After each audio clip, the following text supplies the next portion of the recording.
आदा हान्थिनाय लामायाव दुखु दाहा जेंना जेंसिया फैखायो नोंनो मिथिखायोना आदा हान्थिनाय लामायाव दुखु दाहा जेंना जेंसिया फैखायो नोंनो मिथिखायोना आदा दुखु जानानै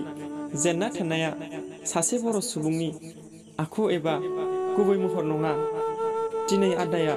दुखु मोननानैबो जेननानै थायाखै थेवबो आदाया दिनैसिम जों बर' हारिनि फारसे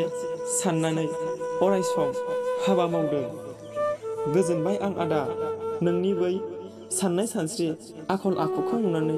आंबो सोलोंबाय आदा नों बायदि नोंनि सैथो लामाजों आगान सुरनायखौ आंबो गोजोनबाय आदा नोंनि बै हाबा मावनायखौ